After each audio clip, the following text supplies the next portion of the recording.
Salut,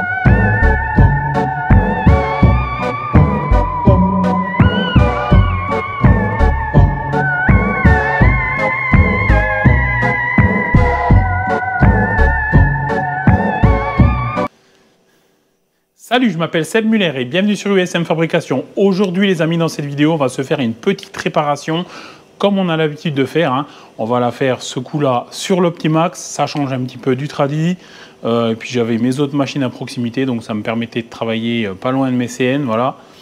Donc c'est des petits arbres inox carrés en plus, donc on va devoir utiliser le 4 morts. On va délarder, on va baguer, on va réusiner, on va fréter, vous voyez, ça va être super. Je vous dis à tout de suite.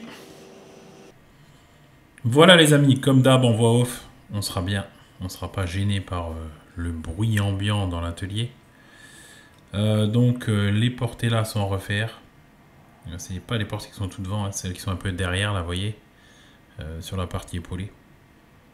Le roulement est venu grignoter toute la matière et comme c'est de l'inox, bon c'est assez tendre, donc ça s'est bien usé. Alors l'Optimax comme d'habitude, le 4 morts déjà monté.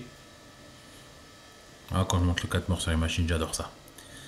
Et donc je fais toujours, avant de mettre la pièce dedans, un petit pré-réglage des morts. Donc si là par exemple c'est du carré de 40, je vais régler mes morts à 42, vous voyez, à peu près. Manière de ne pas avoir trop de réglages à faire ensuite une fois que la pièce est dedans. Petite habitude que j'ai pris depuis toujours. Voilà, j'essaye de compter en même temps les traits qui sont sur la face du 4 morts, vous voyez. Ça me permet de dégauchir plus ou moins à quelques millimètres. Ensuite, je viens mettre la barre, je la rentre par la broche, plus simple. J'ai directement mon établi de chaudronnerie qui est pas loin derrière, donc ça m'évite de porter, voilà. Bon, sinon j'ai le petit pont, mais bon, voilà, elle se porte à la main celle-là, il n'y a pas de souci, mais on se facilite la vie. On devient des gros feignants avec le temps. Voilà le comparateur sur la pièce. Et je vais, comme d'habitude, quand je fais des réglages en 4 morts, je viens régler à chaque fois les morts opposés. Une fois que j'ai trouvé mon bon réglage sur chaque mort opposé, je vais sur les deux autres. Voilà, c'est pour se simplifier un petit peu la vie. Et travailler comme d'hab avec méthode. Alors je reviens en fait tout simplement, j'ai fait un tuto sur le 4 morts, vous pouvez le consulter. Je reviens tout simplement de moitié à chaque fois. Si j'ai par exemple 1 mm de décalage, je vais revenir de 0,5 avec le comparateur. Voilà. Avec des serrages, desserrages successifs. Alors il faut être un peu patient, c'est sûr. Et pratiquer pas mal, c'est comme tout. Sinon, ben voilà, on met plus de temps. Si vous travaillez toute la journée sur un 4 morts, je vous garantis qu'une pièce, en moins de 3 minutes, elle est réglée. Alors c'est sûr que par rapport à un 3 morts, vous avez juste à mettre votre pièce dedans. Serré et usiné, pour de la série tout ça c'est bien, mais pour ce genre de pièces on n'a pas trop le choix en fait. On n'a pas trop le choix que d'utiliser le 4 morts et de se fatiguer un petit peu. Voilà, donc vous voyez on a quelques centièmes sur la seule partie encore bonne de la portée. Je fais ma petite chauffe de la machine comme tous les jours. Alors vous pouvez appliquer ça chez vous. Sur toutes les machines il faut faire une petite chauffe. Et je me fais un petit croquis.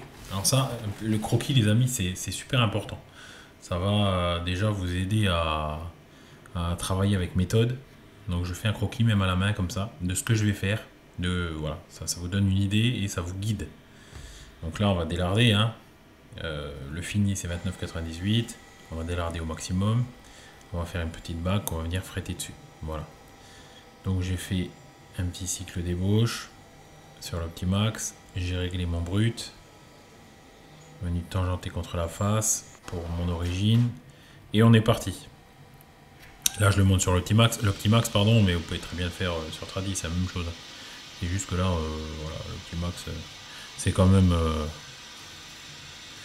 plus facile, on s'en prend moins à plein la tête et je reste à proximité de mes autres machines comme je vous l'ai dit pour assurer la prod. Pendant que je fais une petite réparation à côté. J'aime bien travailler sur plusieurs machines en même temps. Ça permet de rentabiliser la journée et surtout d'avancer un maximum sur les commandes. Une machine à la fois, je le fais vraiment quand j'ai des pièces qui sont casse-tête, où je me laisse pas distraire par autre chose. Mais généralement, j'essaie toujours de bosser sur 2 ou 3 machines. Voilà, donc je viens faire mon cycle d'ébauche à ras l'autre diamètre. Hein, je reste quand même 1 ou 2 mm au-dessus. Voilà, pour ensuite venir prendre la cote et on frettera la bague qu'on va fabriquer tout à l'heure. Alors comme toujours, j'ébauche. Une fois que j'ai ébauché, je contrôle. Là, je pense que je vais contrôler. Voilà, un petit coup de pied à coulisse toujours avant pour savoir où j'en suis. Et je fais toujours, comme d'hab, semi-finition, je mesure, finition. Ça, c'est la chose primordiale en fait en tournage. Pour un simple diamètre, c'est toujours la même méthode. Les avances, bien sûr, réduites pour la finition. Vous pouvez ébaucher à 0,2 mm par tour, 0,25 même. Et en finition, en général, 0,15, 0,12, voilà. À vous de voir en fonction de votre rayon de plaquette, de vos outils, etc. Voilà, donc j'ai pris mon diamètre nominal. Maintenant, je viens mesurer avec mon micromètre, toujours à 3 points. Bon, généralement, voilà, quand vous avez une machine qui est géométriquement bonne, vous n'avez pas besoin de le faire, mais je le fais quand même. Pas toujours, mais je le fais quand même. Et je viens commencer ma finition. En fait, l'usinage, vous voyez, c'est toujours plus ou moins la même chose. Hein.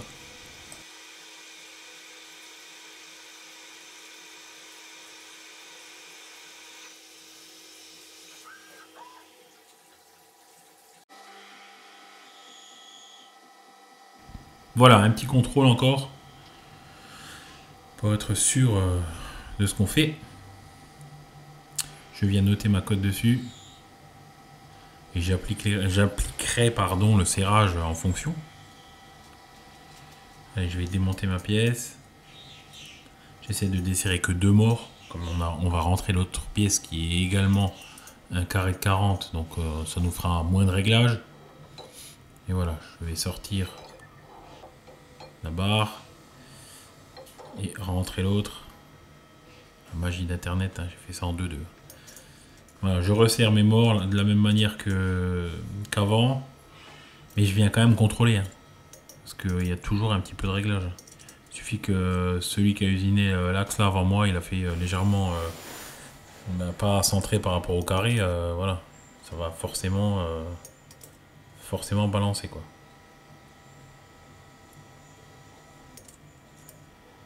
Là, je peaufine un peu les réglages. Alors, des fois, en peaufinant, on dérègle plus qu'on règle, hein, ça arrive. Ça arrive, malheureusement. Mais voilà, je pourrais laisser comme ça. Pour un délardage, c'est bon. Souvent, les carrés là, au milieu, ils vont balancer de 1-2 mm. Parce que voilà, c'est de l'inox, ça cintre, ça travaille. Mais allez, on est reparti pour la même opération qu'avant. Ébauche, semi-finition, finition. J'essaye en fait, si vous voulez les amis, quand vous avez des portées comme ça qui sont usées, de temps en temps il y a des morceaux de roulement dedans, ça dépend comment ça a cassé. Ce qu'il faut essayer de faire un maximum, c'est de prendre une passe qui va tomber en dessous du diamètre usé.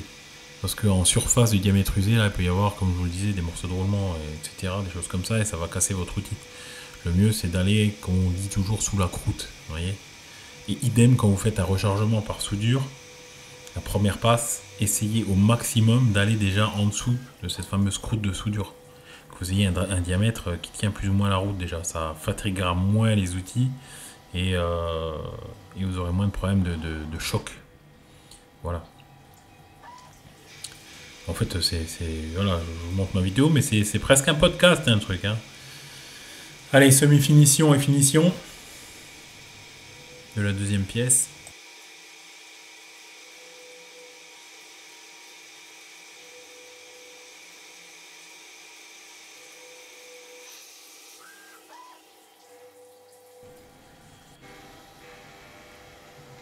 Allez, comme tout à l'heure, un coup de pied à coulisse. Et je viens mesurer avec mon micromètre. 3 points, vous voyez.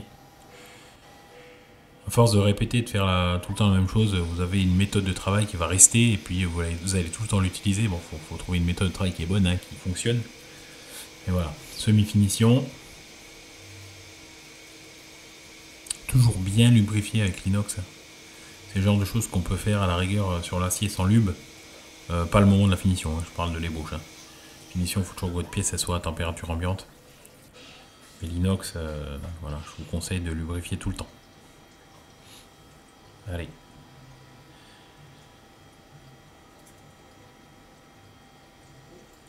Voilà, comme tout à l'heure, je viens noter la cote sur le morceau d'arbre. Et on va directement passer à la suite. L'usinage des bagues.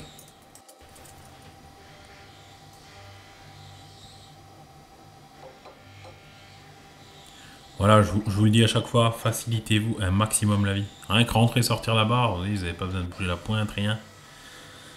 Allez, un petit morceau de brut, de chute. C'est pour ça que c'est pratique de garder les chutes.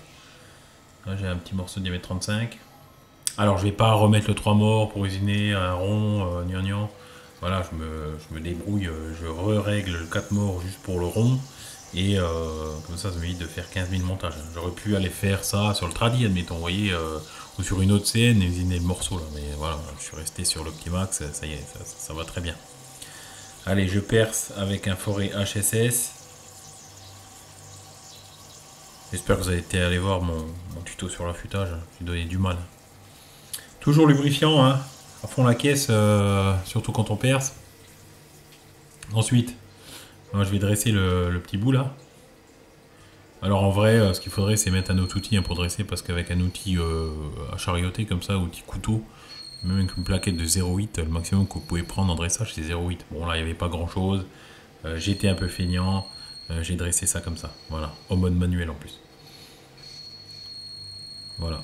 Ensuite, je fais mon origine comme d'habitude sur l'Optimax et je viens partir pour l'ébauche. Voilà. Comme d'hab, le lube. J'essaye de pas trop mettre pour la vidéo, mais bon, je suis obligé, sinon l'outil, je donne pas cher de sa peau. Alors je me sers toujours au plus court, hein, les amis, hein, comme d'hab. Hein. On essaie de s'arrêter quelques millimètres avant le mandrin. On essaie de pas faire trop sortir la barre, surtout l'inox. Ça a tendance à vibrer rapidement. Donc j'ai ébauché l'extérieur. Maintenant je vais ébaucher l'intérieur. Avec un petit outil à léser au carbure. Ça limite les vibrations. Alors j'ai équipé ça sur mes CN. Mais je l'utilise de temps en temps sur Tradi aussi. Ça marche super bien. Par rapport à un outil par exemple encore HSS. Ou même encore acier, vous voyez la différence, elle est nette. Elle est nette, vous avez beaucoup moins de vibrations, vous pouvez un peu plus charger, vous avez moins de vibrations. Là j'ai acheté un outil, je vous le montrerai dans une prochaine vidéo. J'ai acheté un outil à léser anti-vibratoire, un vrai, Ceratisite, avec, vous savez, avec l'huile dedans et tout là. Je vous en parlerai dans une future vidéo, je ferai un test, j'ai même fait une petite pièce pour adapter sur mes outils, donc j'ai filmé tout ça, je vous le montrerai. Petit coup de micromètre intérieur, vous avez vu, 3 points avant la finition, comme d'habitude. Alors là, il faut mettre un peu de serrage, hein, les amis. Hein. Un petit 3-5 centièmes de serrage sur l'arbre, c'est bien. Tout dépend, voilà, normalement c'est 1 mm pour 1000 mm et ensuite vous faites un produit en croix, vous calculez votre serrage. Là 0,3, 0,5, comme on va le monter au chalumeau, ça va bien. Il faut que ça tienne. Voilà. Il ne s'agit pas que ça arrive chez le client et qu'il mette le roulement dessus et que la bague tourne sur l'axe, vous voyez. ça serait pas très professionnel.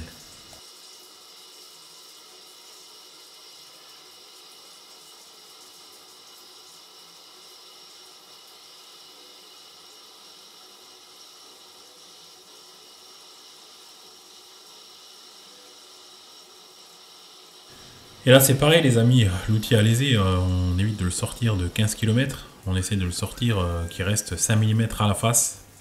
Voilà, on essaie de mettre toujours un maximum les outils au plus court, comme la matière qui sort du mandrin. Tout ça pour limiter les vibrations. Les vibrations c'est le pire ennemi de l'usineur. Voilà, donc je tronçonne. Alors vous auriez pu aussi sortir la matière, la couper à la scie, hein, à scie à ruban, si vous avez peur que le morceau il vole. Là, si le morceau il vole dans le bac, on s'en fout, étant donné que l'extérieur il est seulement ébauché à 2 mm. Hein, on va le finir après, une fois qu'on a frété tout ça sur l'arbre. Voilà, moi ce que je fais, je laisse toujours une petite masse que je puisse la décrocher à la main. Je vous ai pas montré l'usinage du deuxième, hein, les amis, parce que c'est strictement la même chose que le premier. Donc vous voyez, il y en a un qui est quand même beaucoup plus épais que l'autre. C'est pas les mêmes cotes. Et maintenant, on va passer au frettage. Le frettage, c'est pareil, il faut se préparer. Il ne faut pas arriver avec le chalumeau dans la main gauche, la pièce dans la main droite, pas de gants. Voilà, on prépare le terrain et on y va. Je m'assure bien sûr que mes cotes sont bonnes. Je contrôle encore l'arbre, je contrôle encore l'alésage. Et que j'arrive là-haut, pas qu'il y ait 5 dixièmes de serrage. Vous voyez, ça peut arriver, hein, on rigole, mais ça peut arriver. Allez, moi j'ai ma méthode. Je préchauffe un peu. Je vais mettre mon bloc roulement, selle roulement, stop roulement, je sais pas comment vous l'appelez. Je sais pas si c'est vraiment utile avec 5 centièmes de serrage, mais je le fais quand même. Voilà. J'ai pas besoin d'une grosse préchauffe. Hein, parce que l'inox, il faut savoir une chose, c'est que ça se dilate très vite. Voilà. Pareil pour le deuxième, exactement la même technique. Vous voyez, j'ai préparé le terrain, derrière vous voyez le marteau, au cas où j'ai un petit jet en cuivre, au cas où je louperai mon frettage qui rentre à moitié et qui ne veut plus sortir, ou l'inverse. Je préchauffe un peu, je mets mon stop roulement, je préchauffe le reste. Là j'insiste un petit peu plus, hein, parce que la deuxième bague elle est quand même nettement plus épaisse que la première, hein, il ne s'agit pas de se faire avoir. Alors, les amis, si jamais vous faites avoir, c'est pas grave. On peut toujours réusiner, ou essayer de la chauffer et de la sortir. Voilà, mais c'est ça qui est bien avec la réparation, c'est qu'on peut se tromper, quoi. On a le droit de se tromper, étant donné qu'on peut refaire une bague et réusiner tout, quoi. C'est juste de la perte de temps. J'attends que ça refroidisse, au moins tiède, et je remonte tout dans la machine, je me règle, je viens reprendre mes origines et je viens finir le diamètre, tout simplement. Plaquette rayon de 0,4. Voilà, je fais mon petit programme sur l'Optimax. Si vous travaillez sur Tradi, vous faites la même chose. Hein. Et on est parti. Avant d'usiner, je voulais pas montrer, mais je refroidis ma pièce. Je refroidis ma pièce, qu'elle soit à température ambiante, et ensuite seulement je viens usiner. Parce que si vous prenez des codes sur une pièce qui est dilatée, elle sera beaucoup plus grande que ce qu'elle est en réalité. Pardon. Voilà, donc toujours on essaie d'avoir des pièces à température ambiante. 20 degrés c'est idéal, hein, mais bon, voilà, après, je veux dire honnêtement, s'il fait 17, ça change pas grand chose. Allez, la méthode habituelle, coup de pied à coulisses, semi-finition, finition.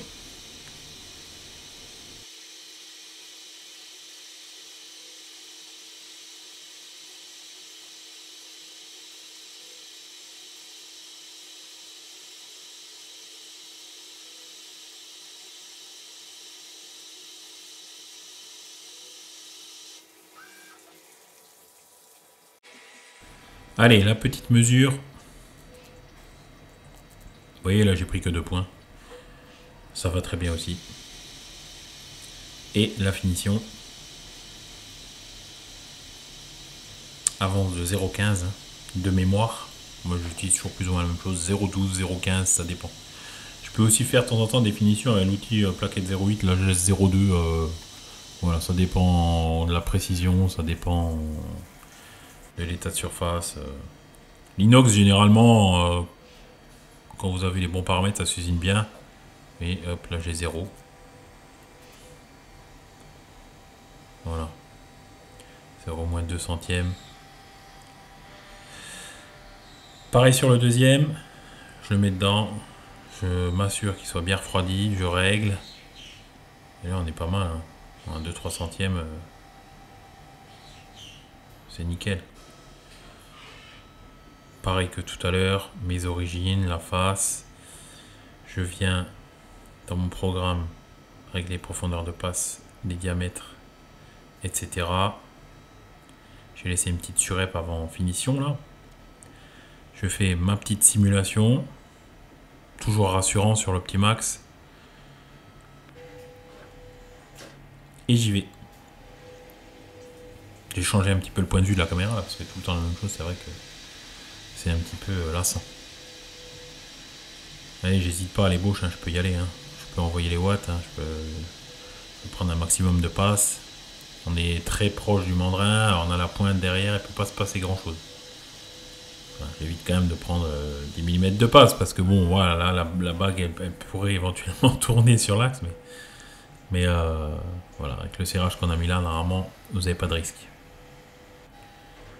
Et là, quand je vous dis que l'usinage, c'est plus ou moins tout le temps la même chose, vous voyez, c'est la même méthode pour tout. Hein. Vous fassiez un axe, que vous fassiez un alésage, une bague, n'importe quoi, c'est toujours plus ou moins la même méthode.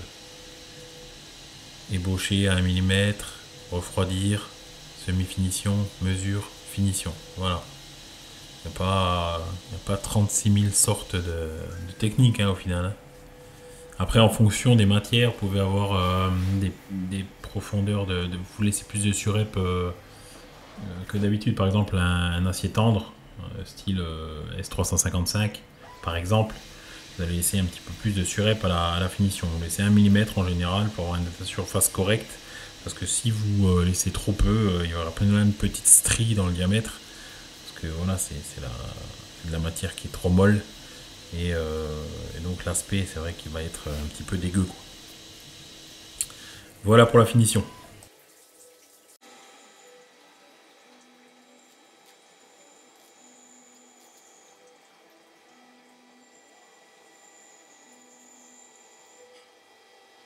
Voilà, les codes sont ok. Même pas besoin de toiler, vous voyez.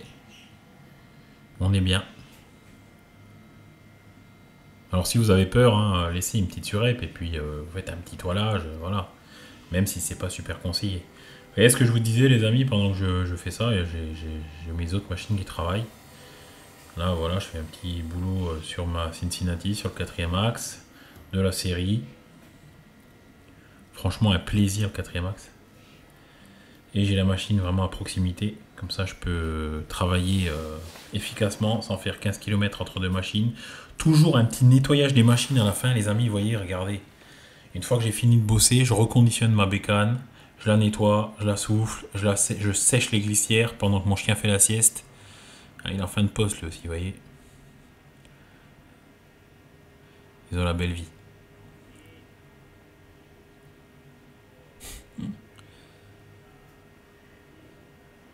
Non mais vraiment une dure vie. Je vous le dis moi. Donc ce que je disais les amis, je reconditionne la bécane à 100%. Vous voyez un petit peu là les portées. On dirait même pas que ça a été réparé. On voit presque pas la démarcation du frettage de la bague. Peut-être sur le diamètre, sur la face, là, vous voyez, on voit un petit peu. Mais là, voilà, c'est reparti pour au moins autant de temps qu'avant, quoi.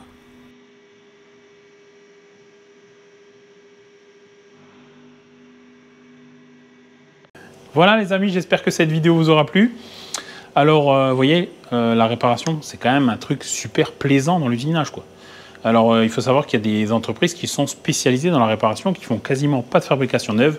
C'est pas mon cas. Moi, je fais les deux. Je fais de la réparation et je fais également de la fabrication de pièces neuves. Il faut se diversifier, il faut faire plein de choses. Il faut essayer de jamais s'ennuyer, en fait, dans l'usinage, c'est ça. Et la réparation comme ça rend des grands services à des entreprises qui sont en panne. Vous voyez, la ligne de production, là, par exemple, a été à l'arrêt. Paf, il me ramène l'arbre. On la répare en trois mouvements, pardon. Et c'est reparti, quoi. Si on devait là, par exemple, faire une pièce neuve, en plus dans un carré inox qui n'est pas forcément dispo, pas forcément en stock chez moi, ça aurait pris beaucoup plus de temps et ça engendre une perte d'argent, une perte de production, une perte de plein de choses. Voilà. Et en plus, c'est super sympa à filmer. C'est vraiment bien. Voilà. N'oubliez pas, comme je vous le dis à chaque fois, de venir sur le groupe Facebook USM Fabrication.